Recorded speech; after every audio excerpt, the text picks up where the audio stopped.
ஆண்டவர் ஒருவருக்கே ஸ்தோத்திரம் உண்டாவதாக. May all praise be to God's whole name today. 2024 September மாதம் 22ஆம் தேதி ஞாயிற்றுக்கிழமை. Today is 22nd Sunday morning, the month of September in the year 2024. நாங்கள் ஜெபம் செய்வோம். Let us pray now.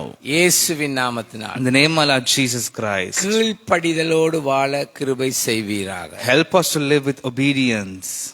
ஆமென். Amen. என்னுடைய பிரசங்க தலைப்பானது The topic of our message today is கீழ்ப்படியாமைக்கு எதிரான எச்சரிப்பு. a warning against disobedience. நீங்கள் உங்களுடைய வேதாமத்தை எடுத்து உபாகமம் 6வது அதிகாரம் 1வது வார்த்தையிலிருந்து 9வது வார்த்தை வரை வாசித்து பாருங்கள். You can read the book of Deuteronomy chapter 6 verse 1 to 9. திரும்பவும் சொல்லுகிறேன், உபாகமம் 6:1 9 வரை. You can read the book of Deuteronomy chapter 6 verse 1 to 9. தேவ மக்கள் The blessings of God. கீழ்ப்படிதலோடு விளங்க வேண்டும். We ought to live in obedience to God. முதலாவது குறிப்பு, As my first point, தேவன் ஒருவரே மெய்யான தேவன். our God is only true God. உபாகமம் 6வது அதிகாரம் 3வது 4வது வார்த்தை. The book of Deuteronomy, கொடுத்து அவைகளின்படி செய்ய சாவதானமாய் இரு. here you shall be careful to obey, so that it may go well with you, and that you may increase greatly in the land flowing with milk and honey, just as the Lord, the God of your ancestors, promised you. Hear, O Israel, the Lord our God, the Lord is one. இஸ்ரவேலே கேள், நம்முடைய தேவனாகிய கர்த்தர் ஒருவரே கர்த்தர். Hear, O Israel, the Lord our God, the Lord is one. கவனியுங்கள், Listen.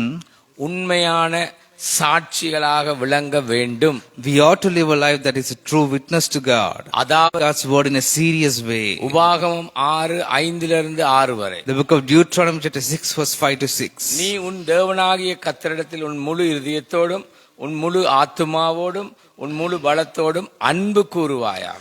Love the Lord your God with all your heart and with all your soul and with all your strength. இன்று நான் உனக்கு கட்டளையிடுகிற இந்த வார்த்தையில் உன் இதயத்தில் இருந்து அவர்களுடைய செயல்களையும், God's word must control the every desire.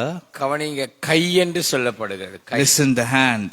விருப்பங்களையும், Their desire, கண்கள், their eyes. கட்டுப்படுத்தலும் வேண்டும். They need to control their every deed and their desire. Amen. Amen. மூன்றாவது குறிப்பு, As my third point, தேவனின் செயல்களை கேட்டு, by listening to God's word, திரும்பவும் சொல்லுகிறேன், தேவனுடைய செயல்களை கேட்டு by listening to, குறியா இருக்க கடவுது. அவைகளை உன் வீட்டு நிலைகளிலும் உன் வாசல்களிலும் எழுதுவாயாக. you shall teach them diligently to your children, shall talk of them when you sit in your house and when you walk by the way, and when you lie down and when you rise. You shall bind them as a sign on your hand, and they shall be as frontlets between your eyes. You shall write them on the doorpost of your house and on your gates. தேவனுடைய செயல்களை கேட்டு, by listening to his word, பக்தி பெருக வேண்டும். your devotion to God must increase, and be aware and obey God. அதுக்கு